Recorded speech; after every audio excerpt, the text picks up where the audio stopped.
दुनिया के सबसे अमीर कंट्री में अब कोई नहीं रहना चाहता। आयरलैंड जो कुछ साल पहले यूरोप का एक बहुत ही गरीब कंट्री था, आज अमेरिका, यूके, कुवैत और इवन कतर से भी ज्यादा अमीर है। लेकिन आयरलैंड की 70% आबादी अब आयरलैंड में नहीं रहना चाहती। दुनिया के सबसे अमीर कंट्री के शहरी आखिर उसमें क्यों नहीं रहना चाहते? इसका जवाब जानने के लिए हमें सबसे पहले ये जानना होगा कि आयरलैंड आखिर इतना अमीर हुआ कैसे। आज से सिर्फ 150 साल पहले आयरलैंड के हालात कुछ ऐसे थे कि माएं अपने भूखे बच्चों को सीने से लगाए रोटी के चंद टुकड़ों के लिए गलियों में भीख मांग रही होती थी। हर तरफ गरीबी, भूख, मायूसी और मौत के साए मंडला रहे थे। आयरिश पोटैटो फैमिन या जिसे द ग्रेट हंगर भी कहा जाता है, 1845 से 1852 के दरमियान 10 लाख आयरिश लोगों की जान ले गया। पूरे आयरलैंड की 11% आबादी इस फैमिन के नतीजे में मौत के मुंह में चली गई थी। ये इतना बड़ा डिजास्टर था कि आज की डेट तक आयरलैंड की आबादी रिकवर नहीं हो सकी। इसीलिए आयरलैंड आज यूरोप और दुनिया का वो अकेला कंट्री है जिसकी करंट पॉपुलेशन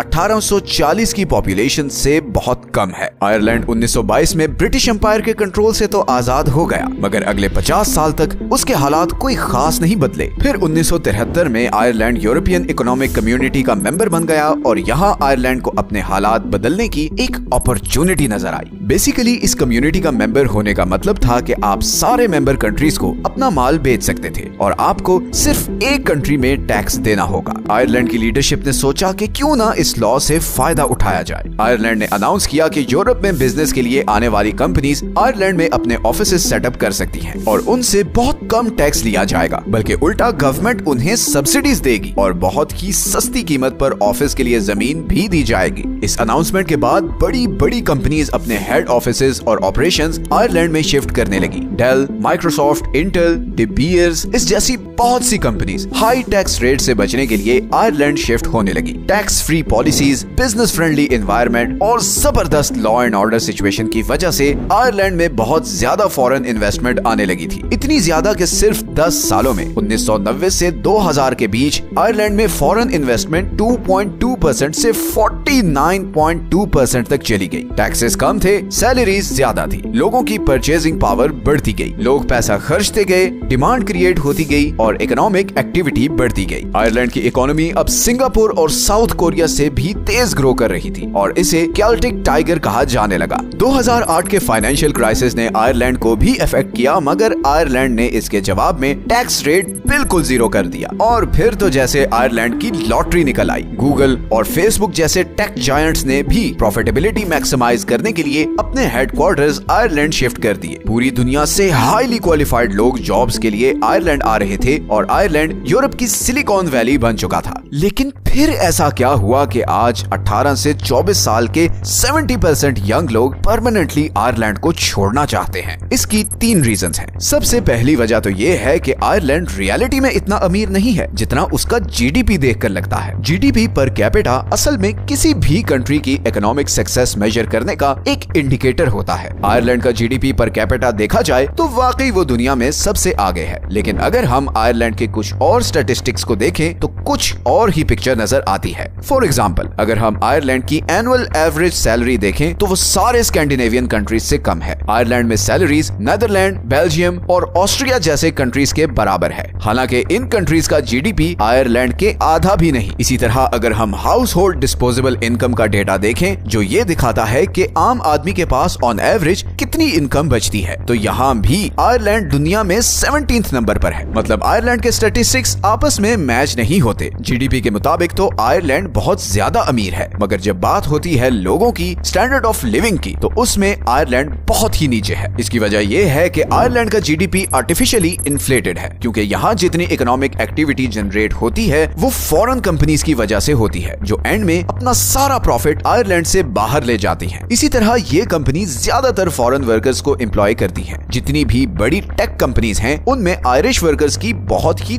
थोड़ी परसेंटेज है। आयरलैंड के ज्यादातर लोग एग्रीकल्चरल इंडस्ट्री या फिर एज अ कैशियर, सेल्स या रिटेल असिस्टेंट या फिर माइनिंग इंडस्ट्री में काम करते हैं। और जाहिर है इन तमाम फील्ड्स में सैलरीज टेक कंपनीज की सैलरी से बहुत कम होती है। आयरलैंड की जो अभी करंट एवरेज एनुअल सैलरी है, ये भी इन बाहर से आयरलैंड आने वाले टेक इंडस्ट्रीज के वर्कर की वजह से इन्फ्लेटेड है। वरना अगर सिर्फ आयरिश लोगों की एवरेज एनुअल सैलरीज ली जाएं तो ये टोटल फिगर और भी कम हो जाएगा। मतलब स्टैटिस्टिक्स और ग्राउंड रियलिटी में बहुत बड़ा फर्क है और ये ऐसी चीज है जिसका शिकार बहुत से कंट्रीज हैं। जैसे इंडिया जीडीपी के मुताबिक आज दुनिया की 5वीं सबसे बड़ी इकोनॉमी है, मगर अगर हम जीडीपी पर कैपिटा देखें तो वो 140th नंबर पर है, विच मींस कि गो के इंडियन इकोनॉमी बहुत स्पीड से ग्रो कर रही है, मगर लोगों की इनकम और स्टैंडर्ड ऑफ लिविंग उस स्पीड से ग्रो नहीं कर रहे। तो जहां आयरलैंड की गवर्नमेंट पूरी दुनिया में ये दिखावा कर रही है कि वो दुनिया का अमीर तरीन कंट्री है, वहीं आयरलैंड के लोगों की इनकम और स्टैंडर्ड ऑफ लिविंग बहुत से यूरोपियन कंट्रीज से नीचे है और इसीलिए यंग आयरिश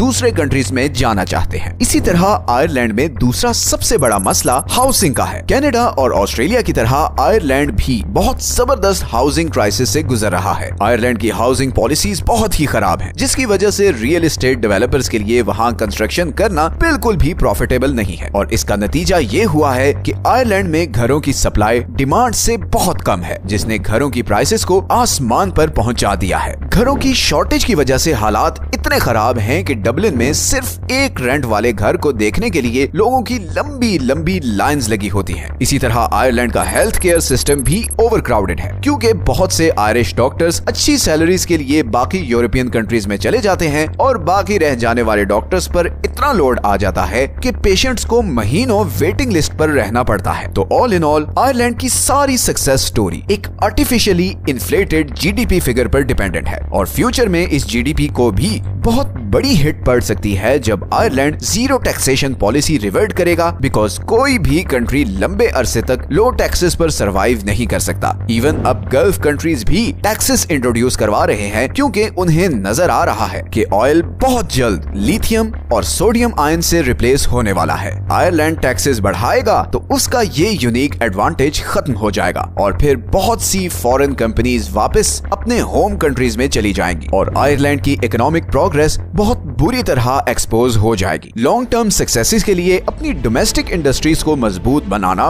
बहुत जरूरी है। सिर्फ फॉरेन इन्वेस्टमेंट पर रिलाई करने से इकोनॉमिक फिगर्स तो इम्प्रूव हो सकते हैं, मगर ग्राउंड लेवल पर तरक्की नहीं हो सकती। ये हैं वो सारे सोर्सेज जहां से हमने इस वीडियो के लिए कंसल्ट किया है। अगर आप ऑस्ट्रेलिया और कनाडा की सिचुएशन से रिलेटेड वीडियोस देखना चाहते हैं तो इन कार्ड्स पर क्लिक करें। मिलते हैं नेक्स्ट वीडियो में एक और इंटरेस्टिंग टॉपिक के साथ। अपना ख्याल रखें। अल्लाह हाफिज।